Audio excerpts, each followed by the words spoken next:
Cet été, il va se passer quelque chose que les météorologues n'ont pas vu depuis longtemps.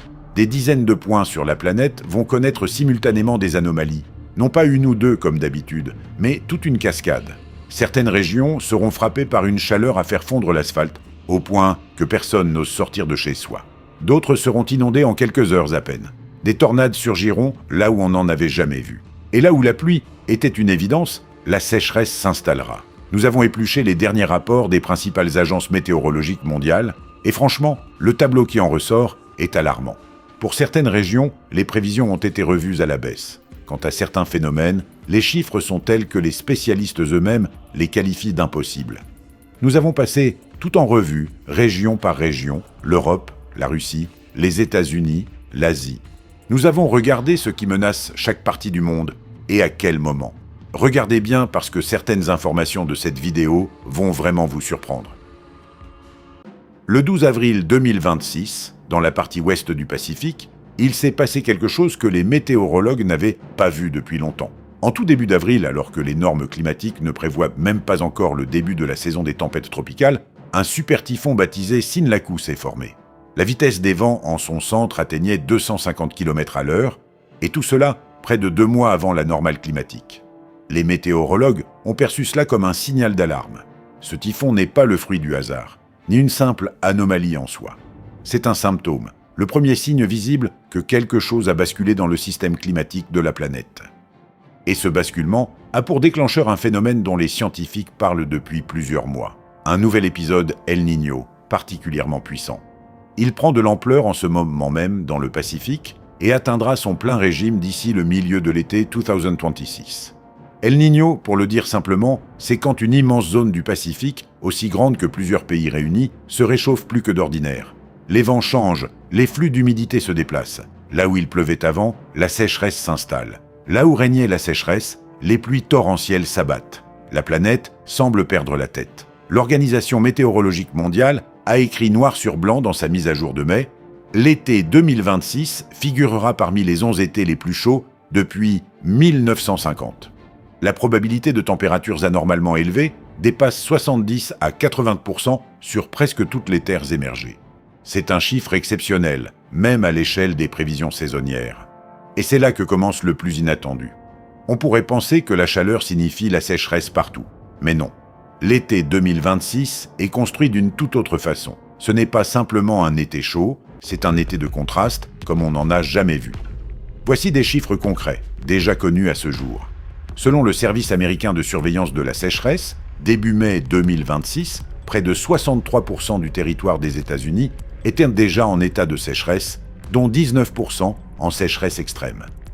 En Europe, le tableau n'est guère meilleur. Une sécheresse généralisée est observée en France, dans les pays baltes et en Europe de l'Est. Les sols s'assèchent jusqu'à 1 mètre de profondeur. Cela signifie que même lorsque les pluies arriveront, la terre ne pourra pas les absorber. L'eau ruissellera en surface et des inondations s'ensuivront. L'Espagne. Les experts de l'agence météorologique espagnole évaluent à 61% la probabilité d'un été anormalement chaud. Pendant ce temps, les incendies ont déjà ravagé des dizaines de milliers d'hectares de forêt dans le pays. Et ce n'est pas encore juin. Les vignobles meurent et la production viticole s'effondre à une vitesse vertigineuse. Ce n'est que le début. La suite sera encore plus grave et plus précise. On pourrait croire que l'Europe s'est habituée à la canicule. 2003, 2019, 2022. Chaque décennie a apporté de nouveaux records. Mais ce qui est prévu pour l'été 2026, ce n'est plus simplement une nouvelle vague de chaleur. Au-dessus de l'Europe centrale et orientale, début juin, un anticyclone bloquant massif va se former. Une gigantesque coupole de haute pression qui va littéralement figer les mouvements de l'atmosphère. Il restera immobile pendant des semaines. Pas de pluie, pas de vent, rien que la chaleur qui monte. La probabilité d'un été anormalement chaud pour l'Europe centrale dépasse les 80%. Ce n'est pas une prévision prudente des météorologues, c'est presque une sentence. La zone d'influence de cet anticyclone s'étendra de l'Allemagne et de l'Autriche jusqu'à l'Ukraine et le sud-ouest de la Russie. Certains jours, les températures resteront durablement au-dessus de 30 degrés, et ce, pendant des semaines.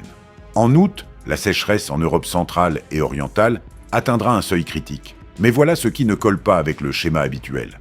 Pendant qu'une partie de l'Europe suffoque sous la chaleur sans une goutte de pluie, une autre sera littéralement sous les eaux. À la périphérie de cet immense anticyclone, des systèmes orageux d'une extrême puissance vont se former.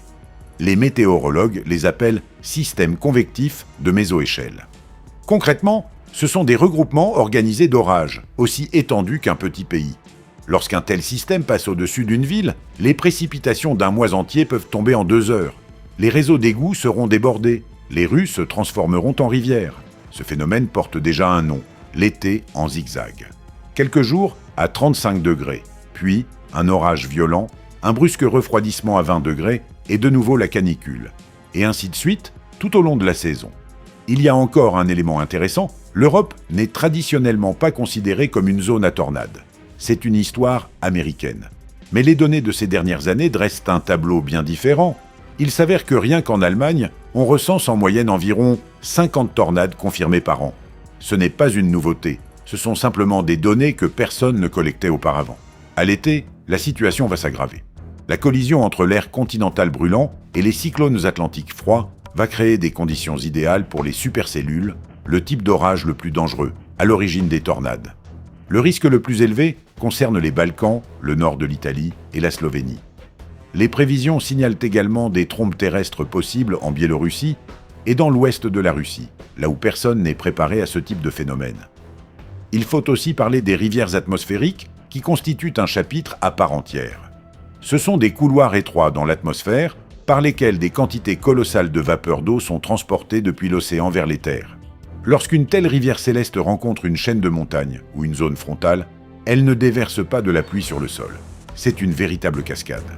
En février 2026, c'est exactement ce mécanisme qui a provoqué des inondations dévastatrices et des glissements de terrain simultanément en France, en Espagne et au Portugal. Les prévisions indiquent que des événements similaires se reproduiront en été, mais cette fois combinés à des sols desséchés qui n'absorbent plus l'eau. Cela signifie que même une pluie modérée peut provoquer une inondation soudaine là où personne ne s'y attend.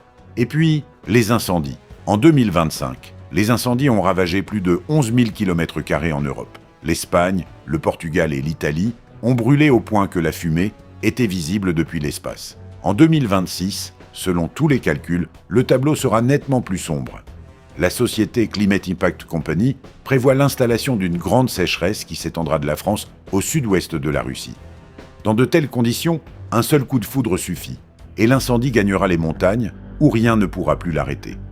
Même le Royaume-Uni, un pays qui n'a jamais vraiment connu d'incendie de grande ampleur, pourrait se retrouver en zone à risque cet été.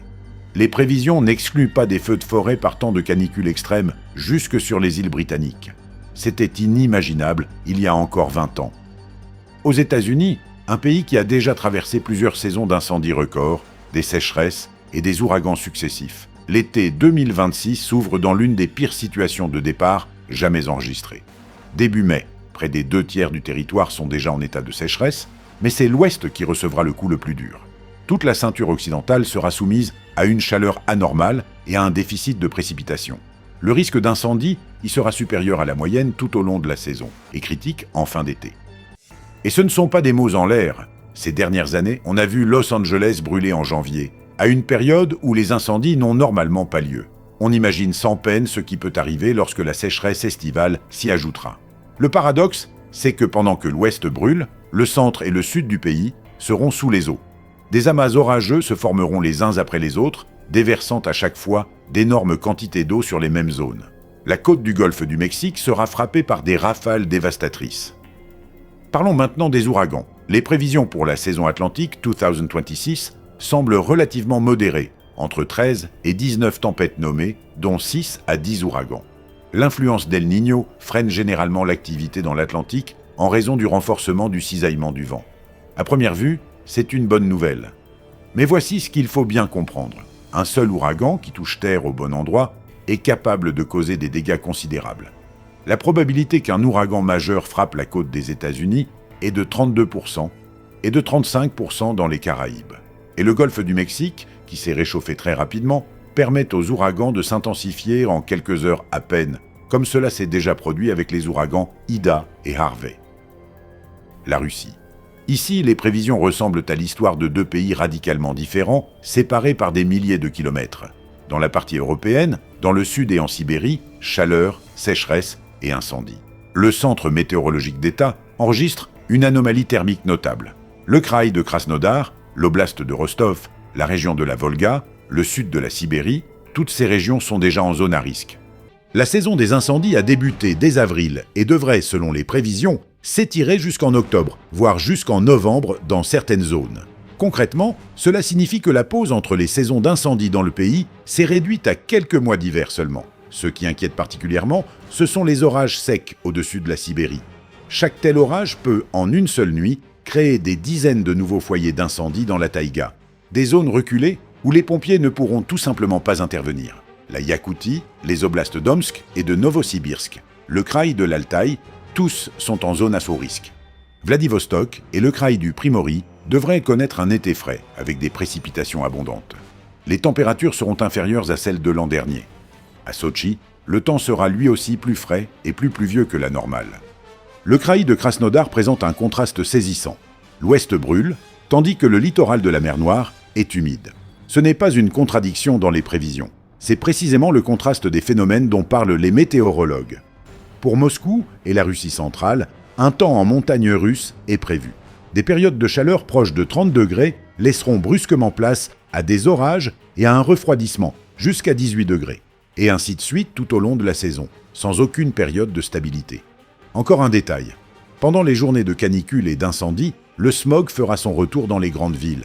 Moscou a déjà vécu cela en 2010. Lorsque les tourbières brûlaient et qu'il était littéralement impossible de respirer dans la ville.